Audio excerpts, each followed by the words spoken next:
1월 마지막 주일입니다. 한 달 남았습니다. 뭐가 한 달 남았습니까? 올해가. 연초에 또 그래도 금방 지나가잖아요. 또 이제 2022년 이제 곧 올 텐데 그것도 또 금방 지나가지 않을까 생각이 되어집니다. 역사는 이렇게 흐르면서 하나님께서 우리를 구원하시기 위하여 많은 일들을 행하셨습니다. 그래서 이 땅에는 많은 그리스도인들이 생겨났죠. 그래서 기독교 역사 중에서는 많은 기독교 서적들이 나왔습니다. 중세시대 시대나 초대시대 때부터 시작해서 많은 기독교 서적들이 나왔죠. 그런데 그 많은 기독교 서적 중에서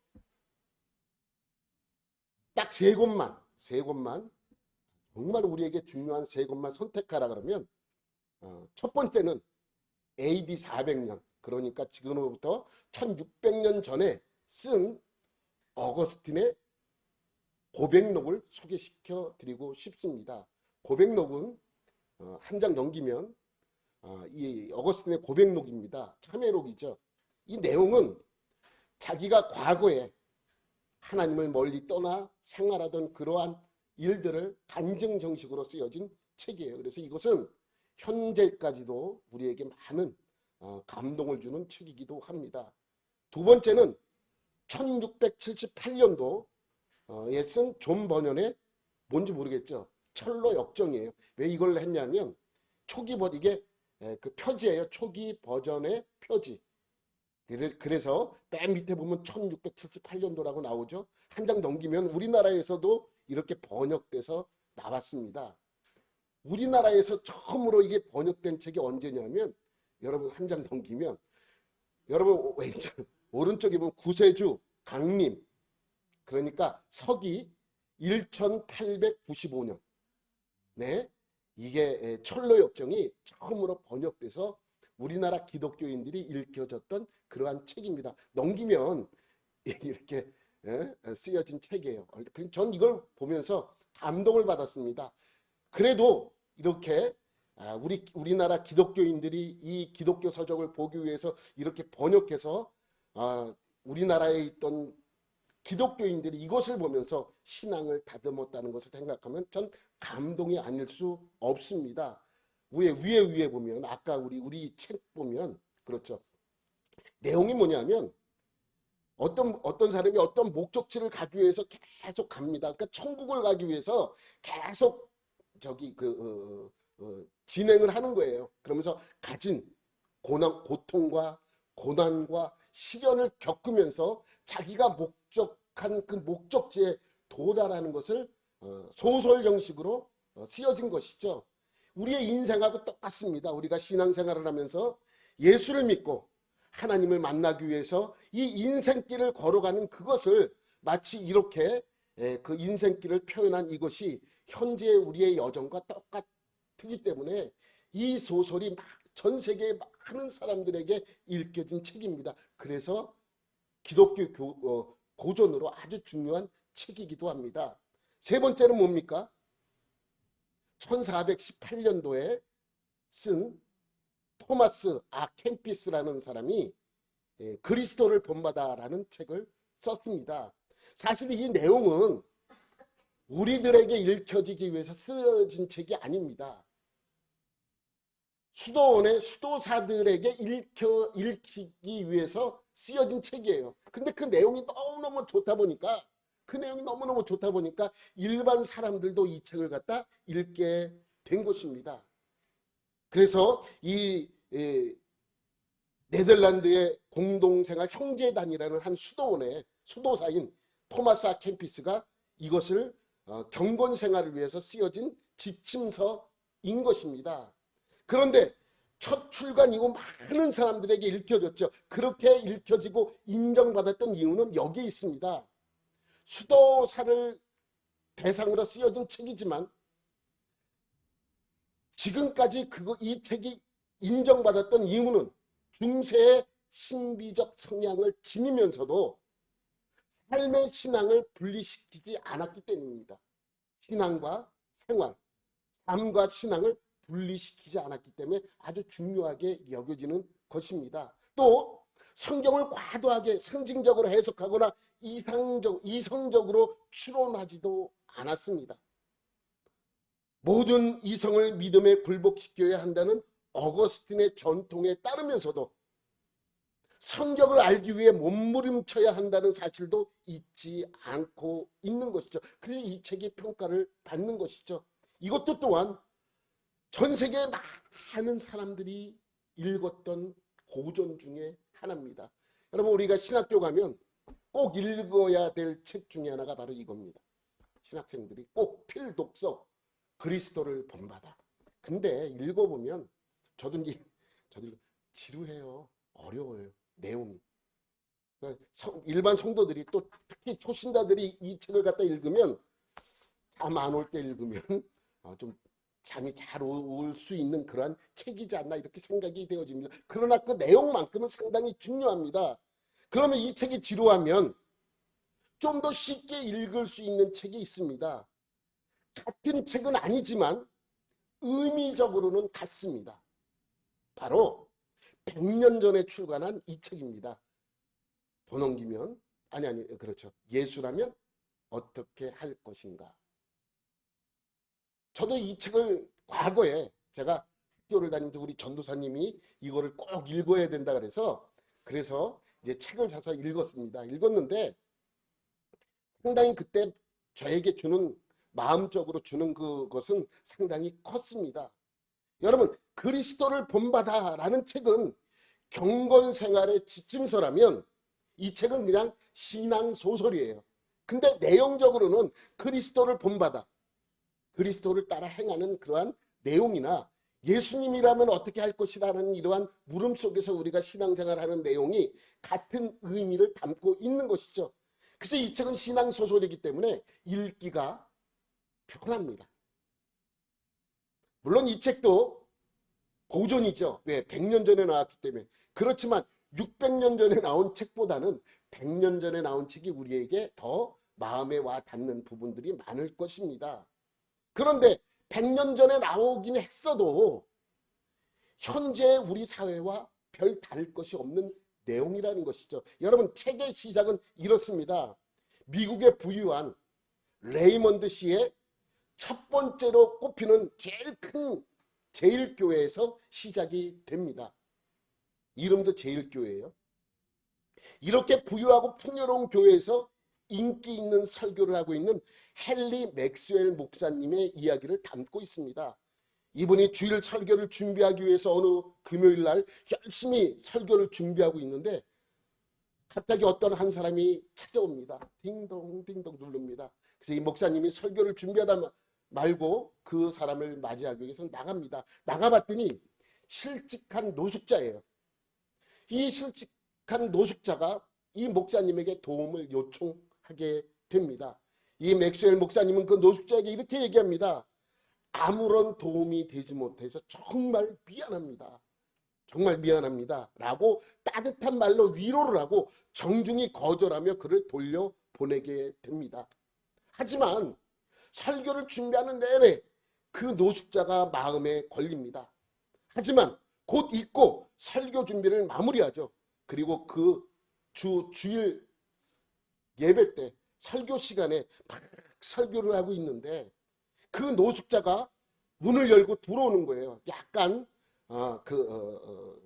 소리 나며 들어오니까 모든 사람의 시선이 그 노숙자에게 집중되게 됩니다. 그때 그 노숙자가 큰 소리로 말을 하기 시작을 합니다. 이렇게 이야기합니다. 저는 직업을 얻기 위해서 사흘 동안이나 이 도시의 구석구석을 떠돌아다녔습니다. 그러는 동안에 동정이나 위로의 말을 한마디라도 해주신 분은 여기 서 계신 저기 저 목사님 한 분밖에 없었습니다. 그 큰 교회에 많은 사람들이 빽빽하게 예배를 드리는데 울리는 주는 의미의 내용은 상당히 강하죠. 이렇게 이 도시에 이렇게 그리스도인들이 많은데 나에게 따뜻한 말 한마디 해준 사람은 저기 있는 목사 한 명밖에 없다라는 것을 지적하는 것이죠. 물론 이 노숙자가 목사님을 칭찬하기 위해서 찾아온 것은 아닙니다. 목사와 거기 앉아있는 모든 사람에게 말하고 있습니다. 예수님의 사랑을 설교하고 또한 매주 여러분들이 들으면서 예수님을 본받아 살지 않는 것에 대한 지적을 하고 있습니다. 교인들을 향해 이렇게 외칩니다. 그리스도인들은 예수님의 발자취를 따른다는 것이 과연 무엇을 의미한다고 생각하십니까? 그리고 그 노숙자가 목사님에게 점점 더 가까이 나오게 됩니다. 그리고 그 목사님을 향하여 이러한 질문을 합니다. 만약 예수님이라면 어떻게 하셨을까요? 그리고 이 사람이 노숙자가 쓰러지게 됩니다. 그리고 그 노숙자가 며칠 뒤에 죽게 되죠. 이 사건 때문에 이 맥스웰 목사님에게 많은 생각과 의문을 가져다 주게 됩니다. 그리고 생각합니다. 예수님을 따른다는 것이 도대체 무엇을 의미하는가? 그리고 이 맥스웰 목사님은 주일 설교를 마치면서 사람들에게 한 가지 제안을 하게 됩니다. 그것은 뭐냐면 제일교회 교인들 중 앞으로 1년 동안 무슨 일을 행하든지 먼저 예수님이라면 어떻게 하실까라고 생각한 뒤에 자기 자신에게 그것을 물어본 뒤에 그대로 행하자는 제안입니다. 이러한 제안, 실천은 결코 쉬운 행동이 아닙니다. 이것은 목사 자신의 생애뿐 아니라 교회에도 아주 중요한 고비가 된 것입니다. 맥스웰 목사가 성령의 역사하심에 따라 행하는 한 앞으로 그가 무엇을 하게 될지, 이제껏 판에 박힌 관념과 언어와 행동 양식에 의해 살아왔던 삶의 흐름을 어떻게 전환시킬 것인지 아무도 예측할 수가 없었습니다. 그렇지만 그 제안에 많은 사람들이 동참을 합니다. 목소리가 좋고 음악성이 있는 레이첼과 윈슬로우, 그 다음에 부유한 집안의 상속녀 아가씨 버지니아 페이지와 그의 오빠 롤린 페이지, 그 다음에 마시 총장, 자신이 있던 철도회사의 비리를 눈 감지 않고 알려서 혹독한 시련을 겪고 있는 알렉산더 파워스, 사업가 밀런 라이트, 신문사 사장인 에드워드 노만, 그리고 많은 사람들이 그 제안에 동참하게 됩니다. 이런 사람들의 이야기를 그린 소설이 바로 예수님이라면 어떻게 할 것인가라는 소설입니다. 뭐 재미있을 것 같으면 여러분 어느 서점에 가든 그 책을 다 파니까 한번 사서 꼭 읽어보시기 바랍니다. 물론 현 시대에는 약간 지루할 수 있지만 그 내용은 상당히 중요합니다. 저는 이 책을 고등학생 때 읽었어요. 아주 오래전에 읽었는데 읽고 다른 건 기억이 안 남아요. 딱 하나가 기억남아요. 예수님이라면 어떻게 할 것인가. 그거 하나만 남습니다. 그 뭐 제일교회가 어떻게 되었군, 어떻게 돼서 뭐 사람들이 어떻게 변화를 받고 이런 기억이 남지 않아요. 읽고 난 후에 기억나는 거는 오로지 하나. 예수님이라면 어떻게 하실 것인가. 그런데 이것을 다른 말로 하면 그리스도를 본받아라는 뜻입니다. 오늘 설교 제목이기도 하죠. 이 말은 오늘 5절 말씀에 있는 말씀입니다. 5절 말씀 우리 한번 다 같이 읽어봐요. 시작. 이제 인내와 위로의 하나님이 너희로 그리스도 예수를 본받아 서로 뜻이 같게 하여 주사. 그리스도 예수를 본받아. 과연 예수님의 무엇을 본받아 살아야 하는지 오늘 본문을 통해서 우리는 서로 말씀을 나누어 보도록 하겠습니다. 여러분 오늘 15장 말씀은 15장 1절에서 13절까지의 말씀은 앞에 14장 말씀의 연장입니다. 여러분 사도 바울은 로마서를 통해서 기독교 교리와 그리스도인의 삶에 대하여 설명을 해주고 있어요. 아주 이 로마서가 대단한 책이죠. 앞에는 교리에 대해서 열심히 설명하고 이 교리가 어떻게 해서 이루어지게 됐고 어떻게 우리에게 다가왔는가를 설명해 주었다면 후반부에는 12장부터는 그리스도인이 어떻게 살아가야 되는지 그 삶에 대해서 기록하고 있습니다.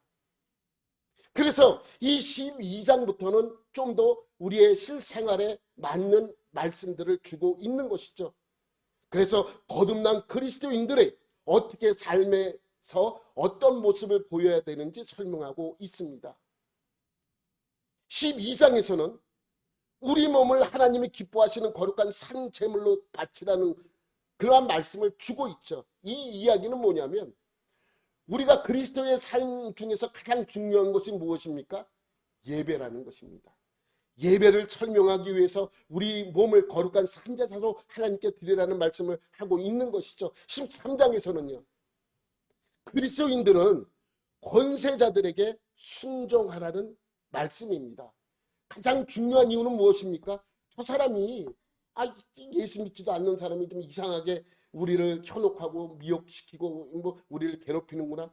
우리는 반발해야 된다. 이것이 아니라 순종하라는 거예요. 이유는 뭐예요? 질서 때문이에요. 질서. 하나님은요. 이 사회의 질서를 무너뜨리려고 하지 않습니다. 이 사회의 질서를 유지시키며 우리의 신앙을 온전히 하기를 원하시는 것이죠. 여러분, 질서를 무너뜨리는 집단들이 참 많습니다. 특히 이단들은요. 사회에서 어떠한 일을 했든 거기에 따르지 않을 것을 요구하고 있는 것이죠. 그러니 이단이 있는 곳은 항상 분란이 있고 힘든 일들만 있는 것입니다. 그렇지만 하나님께서 13장에서 말씀하실 때 세상의 권세들에게 순종할 것을 말씀하고 있죠. 제일 중요한 것은 질서 때문입니다. 14장에서는요. 믿음이 연약한 자를 비판하지 말고 그들을 돌봐줄 것을 말씀하고 있죠. 특히 먹을 거에 대해서 많이 설명을 하죠. 초신자들이 와서 예수를 처음 믿었는데 제사 음식을 먹고 하는 것에 상당히 힘든 그러한 모습 속에서 믿음이 있는 자는 먹어도 괜찮지만 믿음이 약한 자들을 위해서 먹지 않을 것을 강조하고 있습니다. 오늘 15장 말씀도 14장의 연장선상에서 말씀하고 있죠. 그것이 1절에 뭐라고 말씀하고 있습니까? 우리 1절 다 같이 한번 시작.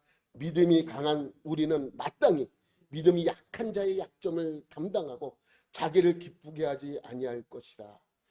뭐 이거예요. 믿음이 있는 사람들, 믿음이 강한 사람, 교회에 좀 오래 다니고 믿음이 있는 사람들을 뜻해요. 믿음이 약한 자는 어떠한 사람이에요? 그냥 초신자들이에요. 초신자들. 쉽게 설명하자면 초신자들. 여러분 초신자들이 제일 교회에 와서 처음에 충격을 받는 것은 먹는 것 때문에 그 당시 지금하고는 좀 다르지만 당시에는 그렇습니다. 먹는 문제 때문에 이 제사한 음식 이 다른 신에게 드렸던 그러한 고기들을 갖다가 먹는 문제 때문에 이 약간 충격을 받게 돼요. 그러면 믿음이 있는 사람이 어떻게 하라는 거예요? 먹지 말라는 것입니다. 믿음이 있는 사람이 먼저 나서서 이러한 음식 먹지 마라고 하라는 것입니다. 그러면 믿음이 약한 자들의 약점을 담당하고라는 말씀을 하고 있는 것이죠. 그래서 예수를 믿는 그러한 믿음이 있는 사람들에게 이러한 생활을 교회에서 하라는 것을 강조하고 있는 것이죠. 여러분, 예수를 믿는 우리가 존재하는 이유는 하나님께 영광을 돌리기 위해서입니다. 그런데 또 하나의 존재 이유가 있습니다. 그것은 뭐냐면 세상에 벌어진 수많은 영혼들과 가난한 영혼들과 외롭고 고독한 영혼들을 돌보고 사랑하는 것입니다. 그러기 위해서 우리에게 하나님은 시간과 돈과 모든 것을 허락하셨습니다. 그래서 모든 문제는 누구에게 있는 거예요? 자기에게 있습니다. 자기 자신만 해결되면 모든 것이 해결이 됩니다. 결국 문제는 자기 자신이죠. 여러분 예전에 뭐 지금도 그렇지만 집안에 공부하는 학생이나 수험생이 있으면 모든 초점이 그 사람에게 맞춰져 있어요. 모든 생활도 그 학생, 수험생에 맞춰줘야 합니다. 그러니까 공부를 하다가 공부가 안 돼요. 그럼 괜히 소리를 지릅니다. 조용히 안 해! 그럽니다. 마치 그것은 뭐예요? 공부를 못하는 이유가 시끄러워서 못한다고 생각을 하는 거예요. 내가 지금 공부를 못하는 이유는 다 너희 때문이야. 아니, 자기 자신이 공부를 못해서 못하는 거지. 아니, 왜 자꾸만 그 핑계를 누구에게 뒤집어 씌웁니까? 그들에게 뒤집어 씌우는 거예요. 여러분, 여기 우리들끼리니까 얘기해요. 새벽 예배 우리가 참 많이 나와요. 다른 교회에 비해서, 우리 교인들 숫자에 비해서, 우리 코로나 전에는 한 30명까지 나오고 그랬었어요. 그 새벽 예배를. 다른 교회에서들 많이들 나오시니까 그렇게 많이들 나오세요. 근데 요즘 많이 줄어서 한 10-30명 이렇게 나옵니다.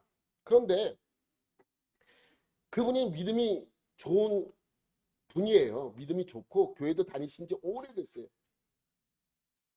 근데 이제 새벽 예배 때 보면 다양한 분이 있잖아요. 근데 이제 순복음교회 다니시는 분 좀 계세요. 그분들은 기도할 때 조용히 기도 안 하잖아요. 그래서 이제 새벽 예배 사람들이 있을 때는 좀 너무 큰 소리로 기도하지 말라고 제가 이제 주의를 줬어요. 그래서 이제 기도할 때 그냥 옹알옹알 이렇게 기도를 해요. 근데 한 분은 더 교회에 오래 다니신 분은 그것도 귀에 거슬린다는 거야. 그러니까 내가 기도해야 되니까 다 조용히 해라는 거예요. 그 나보고 해결하래. 나 해결 안 해요, 저는. 본인이 해결해야지 그걸 왜 내가 해결합니까? 본인이 해결해야 될 문제지. 그러니까 내가 기도를 안 하는 게 누구 탓이에요? 남 탓이에요. 나는 저 사람들 때문에 기도를 못해. 그거 다 힘들게 하는 게 모든 사람들을 내가 만나는 사람마다 내가 기도하고 싶은데 저 사람이 소리를 내서 내가 기도를 못하고 있다. 아니, 저 사람이 소리를 내서 기도를 못하는 겁니까? 아니잖아요. 본인이 문제가 있어서 기도를 못하는 거 아니에요. 그러니까 자꾸만 이 기도 안 하는 걸 남의 탓을 하고 남의 핑계를 대고 그래서 모든 문제는 본인에게 있는 것입니다. 여러분, 우리 그리스도인들의 싸움은 마귀와의 싸움이 아니에요. 자기와의 싸움입니다. 마귀와 싸워서는 여러분들이 이길 수 있습니다. 충분히 이겨요. 그러나 대부분 패배하는 이유가 무엇입니까? 자기 자신 안에서 먼저 무너지기 때문입니다. 마귀에게 지는 것이 아니라 스스로에게 지는 것입니다. 그래서 예수님께서도 말씀하십니다. 마태복음 16장 24절에 이러한 말씀을 하고 있습니다. 시작. 이에 예수께서 제자들에게 이르시되 누구든지 나를 따라오려거든 자기를 부인하고 자기 십자가를 지고 나를 따를 것이니라. 자기를 부인해야 됩니다. 자기 십자가를 져야 됩니다. 여러분, 이 말씀이 무엇입니까? 자기를 부인하는 삶이 무엇입니까? 자기를 십자가에 못 박게 하는 것입니다. 우리의 모든 문제는 자기 자신이 죽지 않고 깨지지 않기 때문에 생기는 문제들입니다. 여러분은 자신이 다 깨어지기를 축원합니다. 여러분 스스로가 다 깨어져야 돼요. 자기 자신을 이겨야 됩니다. 그래서 오늘 본문 1절 말씀에도 두 가지를 강조하고 있습니다. 1절에 보면 이러한 말씀을 하죠. 믿음이 강한 우리는 마땅히 믿음이 약한 자의 약점을 담당하고. 아까도 말씀드렸지만 약한 자가 그렇다 그러면 그렇게 해주라는 얘기예요. 응? 그렇게 하라는 얘기입니다. 믿음이 있는 사람들은 믿음이 없는 사람들이 그렇게 한다면 그렇게 따라주라는 것입니다. 그것이 성경적으로 문제가 되지 않으면 얼마든지 그렇게 하라는 것입니다. 여러분들에게 하나님께서 강한 믿음을 허락하신 것은 그 믿음을 자랑하라고 여러분에게 그러한 믿음을 주신 것이 아닙니다. 여러분에게 은사와 능력을 주신 것은 자랑하라고 주신 것이 아니라 봉사하게 하기 위하여 주셨습니다. 여러분, 우리는 약간 우리 보통 사람들은 약간 계급적인 것이 있어요. 그래서 사람을 만나면 제일 먼저 이렇게 좀 거슬리고 그러면 제일 먼저 뭐라 그럽니까? 너 나이가 몇이니? 그 이야기는 뭐예요? 내가 너보다 위다. 이거를 강조하는 거예요. 그래서 세상은 다 그렇게 계급적으로 움직여요. 그래서 피라미드를 생각하면 삼각형을 생각해 보세요. 맨 밑에 있는 사람보다 조금 더 올라가면 그 높은 직분을 원하는 거고, 그보다 조금 더 위에 있는 사람은 높은 직분을 원하고, 그 위에 있는 사람 나중에 대통령이 되길 원하는, 계급적으로 생각하기 때문에 그렇습니다. 여러분, 제가 이제 할렐루야 교회 이제 갔더니 이제 김상만 목사님께서 무엇을 많이 강조를 했냐면 항상 우리는 평신도보다는 집사가 좀 높고 집사보다는 권사가 조금 높고 권사보다는 조금 안수 집사가 높고 뭐 안수 집사보다는 장로가 높고 장로 이렇게 생각을 한단 말이죠. 근데 목사님은 그렇게 말씀하지 않으셨습니다. 뭐라고 했냐면 교회에서 제일 높은 거는 평신도다. 그래서 삼각형을 거꾸로 놓은 것을 늘 얘기를 합니다. 그래서 평신도가 가장 높은데 잘 섬길 수 있는 사람을 집사로 선출을 해야 되는 거고 또 집사를 잘 섬길 수 있는 사람을 뭐 안수 집사나 권사로 세우는 거고 또 그들을 잘 섬길 수 있는 사람을 장로로 세우는 것이다라고 설명하는 것입니다. 그럼 결국 무엇입니까? 교회에서는 제일 높은 사람이 평신도라는 것입니다. 평신도. 그래야 됩니다. 왜 그렇게 합니까? 그러니까 이 세상의 계급적인 그러한 관계와 교회의 어떠한 그 관계는 전혀 반대적인 개념을 갖고 있습니다. 어떻게 그럴 수가 있습니까? 그러기에 강한 자는 약한 자의 약점을 채워야 하기 때문입니다. 약한 자를 채울 수 있는 사람이 더 낮은 자리에 가는 것이고 또 그것을 채울 수 있는 사람이 더 낮은 자리에 갈 수 있는 것입니다. 그런데 사람들은 어떻게 합니까? 약한 자의 약점을 채우기보다는 교회에 모여서 약한 자의 약점을 흉보기 시작합니다. 저 사람은 왜 이제 저런지 모르겠다. 저 사람은 왜 교회 나와 저런 사람이 절에 나가지? 뭐 이렇게 흉을 보기도 합니다. 여러분 그런 행동은 예수 믿지 않는 사람들이나 하는 행동입니다. 약점이 있으면 보호해 주어야 합니다. 특별히 그 사람이 초신자라면 약한 믿음의 소유자라면 더욱더 그렇습니다. 왜 우리가 약한 자의 약점과 치명적인 상처를 보호해야 합니까? 아니 그 사람도 알아야 될 건 알아야 되지 않아? 그거 흉을 봅니다. 그 사람도 알아야 고치지 않아? 그리고 흉 보죠. 여러분 그런데 왜 우리가 그 사람들의 그러한 약한 것과 그러한 행동들을 보호해야 하는가? 이유는 간단합니다. 왜 그래야 됩니까? 왜 그렇게 해야 됩니까? 예수님이 그렇게 하셨기 때문입니다. 여러분 우리가 그렇게 하는 이유는 도덕성 때문이 아닙니다. 휴머니즘 때문도 아닙니다. 선행이나 윤리 때문도 아닙니다. 간단합니다. 예수님이 그렇게 하셨기 때문에 우리도 그렇게 하는 것입니다. 이것이 복음입니다. 이것이 복음이에요. 예수님은 우리의 연약함을 늘 보호하셨습니다. 우리가 죄인임을 알고도 우리를 사랑하셨고 우리를 불러주셨습니다. 만약 예수님이 우리의 약점을 파고들었다면 우리는 살 길이 없었을 것입니다.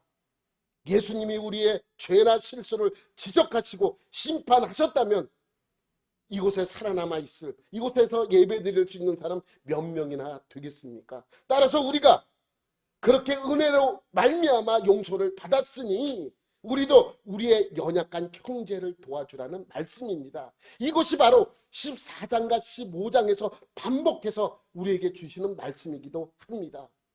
우리가 약한 자를 도와주면 그때부터 뭘 느끼기 시작해요?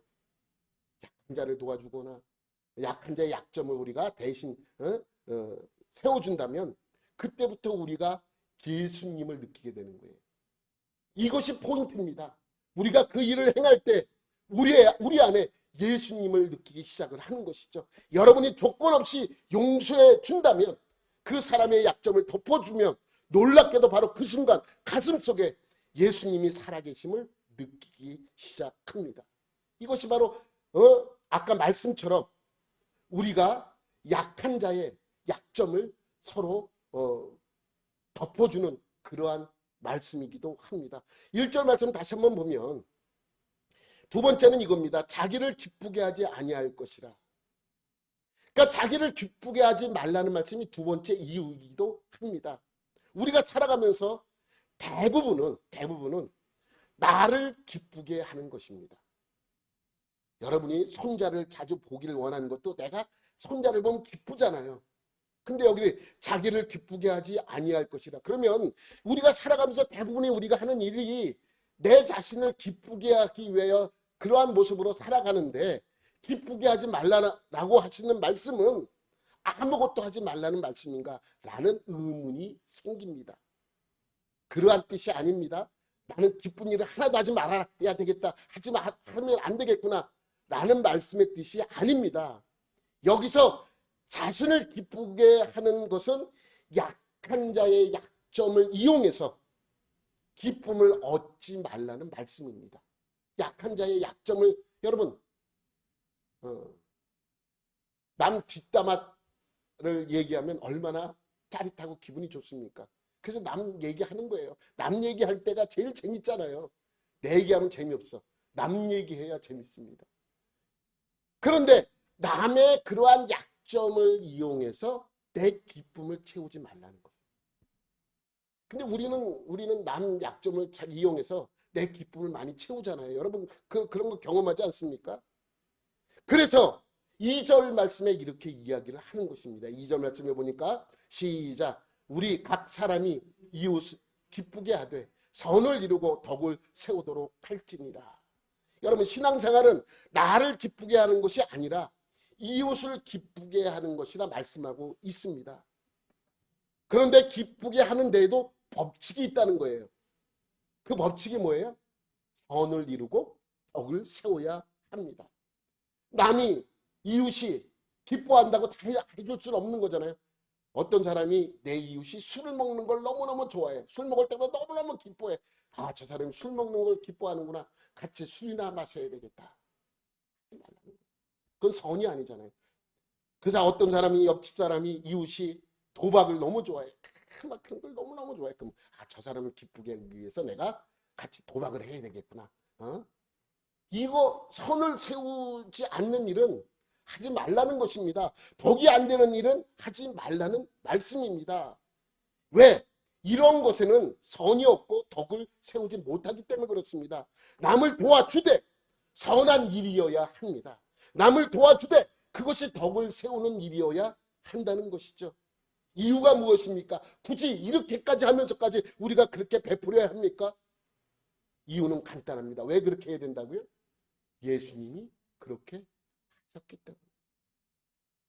우리는 다른 이유가 없어요. 우리가 선한 일을 하고 내가 착한 일을, 이런 의미로 우리가 그러한 일을 하는 것이 아니라 예수님이 그렇게 하셨기 때문에 우리도 그렇게 해야 된다는 말씀입니다. 3절 계속해서 보면 이런 말씀이 있죠. 시작. 그리스도께서도 자기를 기쁘게 하지 아니하셨나니 기록된 바 주를 비방하는 자들의 비방이 내게 미쳤나이다 함과 같으니라. 파란 글씨 있잖아요. 그리스도께서 자기를 기쁘게 하지 아니하셨기 때문에 우리도 우리를 기쁘게 하지 않기 위하여 신앙생활을 하는 것입니다. 왜 우리가 남에게 선을 베풀고 약자를 도와주고 가난한 자를 도와줍니까? 세상 사람들도 그렇게 합니다. 근데 세상 사람들이 그렇게 하는 이유가 뭐예요? 그 사람들이 이렇게 생각합니다. 약한 사람을 도와주는 것이 좋은 일이니까 하는 거예요. 좋은 일이니까. 노인들을 도와주는 것이 선한 일이기 때문에 그들은 하는 것입니다. 그렇지만 우리는 그것이 선한 일이고 좋은 일이기 때문에 하는 것이 아니라 우리는 도덕심으로 하는 것이 아닙니다. 좋은 일이기 때문에 하는 것도 아닙니다. 우리는 다만 예수님께서 그렇게 하셨기 때문에 우리는 그 일을 행하는 것이죠. 왜? 우리는 자기를 기쁘게 하면 안 됩니까? 예수님이 자기를 기쁘게 하지 않았기 때문입니다. 그리스도께서도 자기를 기쁘게 하지 아니하셨나니. 예수님은 자기를 위하여 십자가를 지실 필요가 없었습니다. 여러분과 저를 위하여 십자가를 지셨습니다. 따라서 우리가 다른 사람을 위해 수고할 때 왜 내가 이런 고생을 해야 하는가? 라고 생각하지 말기 바랍니다. 여러분이 그런 일을 하게 되는 것은 손해가 아니라 축복입니다. 왜? 예수님이 그렇게 하셨기 때문에 내가 그렇게 할 수 있는 것에 대하여 감사해야 하는 것이죠. 그렇기 때문에 우리는 그렇게 살아야 합니다. 가정에서도 마찬가지예요.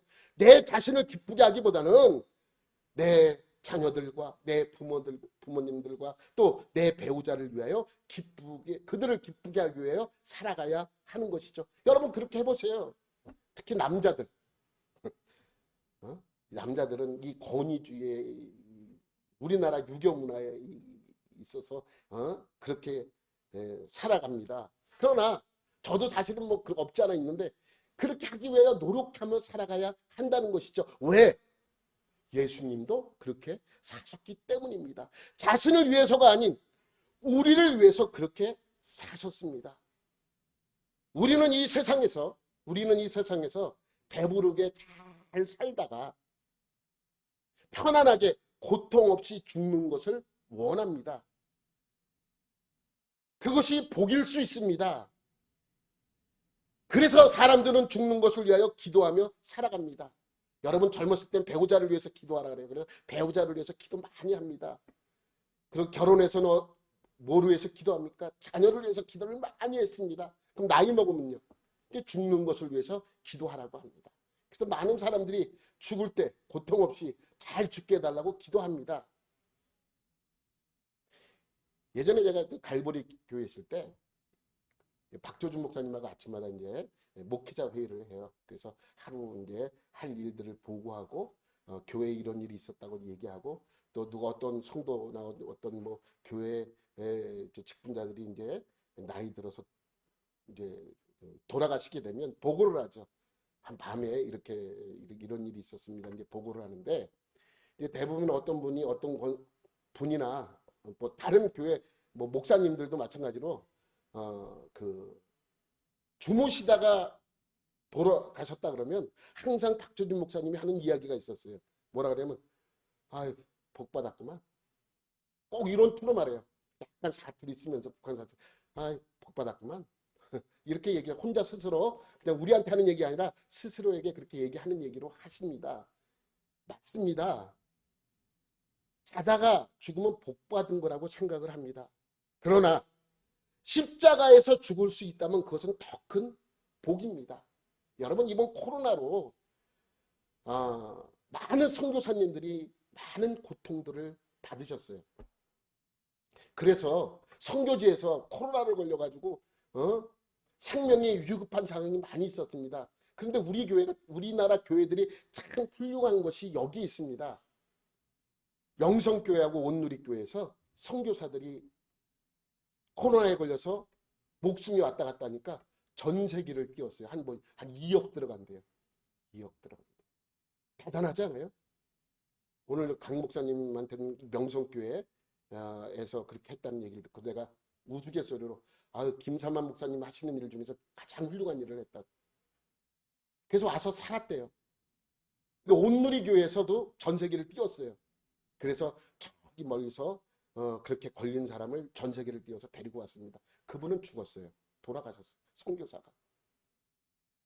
안타깝잖아요. 선교지에서 그렇게 선교 사역을 하다가 그렇게 코로나에 걸려서 그렇게 죽어가는 것 안타깝지 않습니까? 여러분, 그럼 여러분 생각할 수 있어요. 왜 선교사가 저렇게 고생했는데 죽었나? 왜 저렇게 고통받아 죽었나? 이런 생각을 할 수도 있습니다. 그러면 코로나에 걸려서 왔는데 살아난 사람은 복 받은 거고, 코로나에 걸려 선교 사역하다 코로나에 걸려서 우리나라에 그렇게 데려왔는데 죽은 사람은 저주받은 것입니까? 아닙니다. 더 큰 복을 받은 것입니다. 여러분 생각해 보세요. 주님의 사역을 하다가 그렇게 순교한 것이 더 큰 축복이 아니면 무엇이겠습니까? 3절 다시 한번 보면 이런 말씀을 합니다. 넘겨보세요. 또 넘겨보세요. 주를 비방하는 자들의 비방이 내게 미쳤나이다. 주를 비방하는 자들의 비방이 내가 주님의 받을 고난을 대신 받는다면 내게는 그거보다 더 큰 축복이 없는 것입니다. 여러분 이러한 말씀이 성경에 있다는 것 자체가 읽는 우리에게 위로가 되는 말씀 아니에요. 왜 나는 예수 믿으면서 이런 고통을 당해야 되나?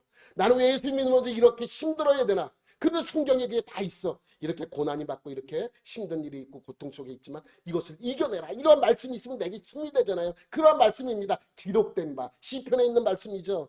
시편의 69편에 있는 말씀인데 주를 비방하는 자들의 비방이 내게 미쳤나이다. 주를 비방하는 사람들이 이제 누구를 비방한다는 거예요? 나를 비방한다는 거예요. 그러니까 주님이 받을 그 고난을 내가 대신 받는다는 그 말씀이죠. 근데 이 말씀이 왜 내게 위로가 되느냐? 이러한 내용이 있기 때문에 내게 위로가 되는 것입니다. 4절에 보면 계속해서 말씀하고 있죠. 무엇이든지 전에 기록된 바는 우리의 교훈을 위하여 기록된 것이니, 우리의 교훈을 위해 기록된 것이니, 우리로 하여금 인내로 또는 성경의 위로로 소망을 가지게 함입니다. 이 말씀이 내게 위로가 된다는 말씀이죠. 그러니 고난 중에도 이 말씀들이 내게 위로가 되고 내가 힘을 낼 수 있고 내가 모든 일을 극복할 수 있는 큰 힘이 되는 말씀이라고 설명하고 있는 것입니다. 그러면서 5절 6절 말씀에 이렇게 말씀하죠. 시작.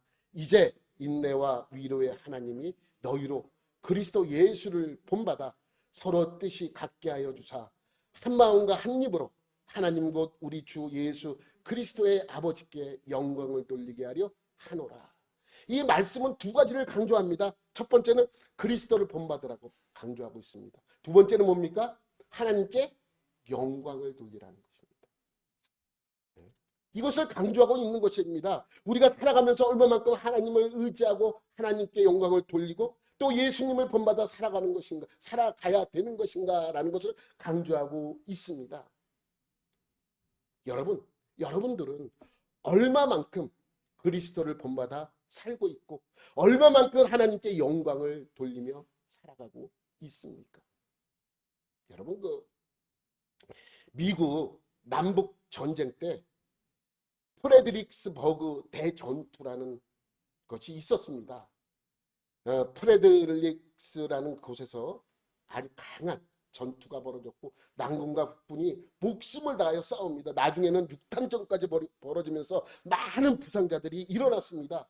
그런데 그렇게 싸우다 갑자기 뒤로 물러나게 돼요. 그러니까 가운데는 누구만 있어요? 부상자만 남은 거예요. 부상자. 그렇지만 이 부상자를 남겨놓고 북군과 남군은 대치하고 있습니다. 이때 북군에 있는 일반 병사 하나가 물통을 들고 그 중간으로 위험을 무릅쓰고 달려 나갑니다. 그때 남군 쪽에서 북군이 오니까 사격이 시작되잖아요. 그런데 이 병사는 빌받치는 총탄을 아랑곳하지 않고 목숨을 걸고 남군이고 북군이고 할 것 없이 그들에게 물을 먹여줍니다. 물을 마시게 했습니다. 그것을 보던 남군들이 사격을 중단하게 됩니다. 그리고 그 모습 속에서 남군과 북군이 1시간 동안 휴전을 할 것을 제의를 하게 됩니다. 그래서 1시간 동안 부상자 치료를 위해서 그 전투가 중단이 됩니다. 이때 남군에 있던 장군 하나가 북군, 그 물을 주었던 북군 병사에게 가서 물어봅니다. 하추원에 당신의 이름은 무엇입니까? 너의 이름은 뭐냐? 라고 물어봤습니다. 그러자 그가 대답합니다. My name is 크리스찬. 그러니까 크리스찬이라는 이름을 갖고 있는 사람이 아니고 나는 그리스도인입니다. 난 크리스찬입니다. 라고 이야기를 한 것이죠. 그러니까 그는 부모가 죽은 자기의 이름을 댄 것이 아니라 내가 그렇게 한 것은 내가 그리스도인이기 때문에 이렇게 한 것입니다. 라고 강조하기 위해서 그 이름을 사용한 것입니다. 그러니까 그에게 크리스찬이라는 이름은 결코 싸고 편리한 이름이 아니라는 것입니다. 그에게 크리스찬이라는 이름은 그 이름에 목숨을 걸 수 있는 이름이라는 것이죠. 여러분, 크리스찬이라는 말의 뜻이 무엇입니까? 그냥 그리스도인이라는 거예요. I'm 크리스찬. 나는 그리스도인입니다. 나는 기독교인입니다. 나는 예수를 믿는 사람입니다. 라는 뜻입니다. 그러니까 우리가 그리스도인 그러면 나는 그리스도인입니다. 라는 그 뜻이 뭐냐면 나는 예수님을 그리스도를 따라가는 그리스도를 쫓는 사람입니다. 나는 그리스도를 본받는 사람입니다. 라는 뜻입니다. 여러분은 크리스찬입니까? 여러분은 그리스도인입니까? 여러분, 독일인들이 상점에 가면 물건을 살 때 이렇게 물어본다고 합니다. 이거 얼마나 오래 쓸 수 있어요? 라고 물어보면서 산다고 합니다. 일본 사람들은 이렇게 물어본다고 합니다. 이거 신제품이에요? 라고 물어본다고 합니다. 근데 우리나라 사람들은 꼭 이렇게 물어본다고 합니다. 이거 진짜예요? 얼마나 가짜가 많으면, 얼마나 속고 살았으면 이렇게 진짜인지를 물어보는 것이 생활화 됐겠습니까? 그리고 보면 참기름도 순참기름, 100% 참기름, 진짜 참기름, 원조 참 이런 것이 붙어야 진짜인 것 같지 않습니까? 여러분, 그런데 사람들은 물건 살 때만 진짜인지를 묻는 것 같지 않습니다. 세상 사람들은 오늘 주일날 성경책을 옆에 끼고 교회를 향한 교인들에게 이러한 질문을 합니다. 당신 진짜요? 당신 진짜 크리스찬 맞습니까? 오늘날 한국교회가 사람들의 호감을 사지 못하는 이유가 바로 이런 진짜 크리스찬이 적어서 그런 것이 아닌지 한번 생각해 볼 문제입니다. 수지 갈보리교회 여러분들은 그리스도를 본받아 살아가는 진짜 그리스도인들이 되기를 예수님의 이름으로 축원합니다. 하나님 아버지 감사합니다. 오늘도 주님의 은혜를 기억하는 하루가 되게 해주시고 예수님을 닮아 살아가는 그리스도를 본받아 살아가는 예수님이라면 이렇게 했을 것이다 라는 것을 늘 마음속에 새기며 살아가는 복된 자가 되게 하여 주옵소서. 감사드리며 예수님의 이름으로 기도드립니다. 아멘.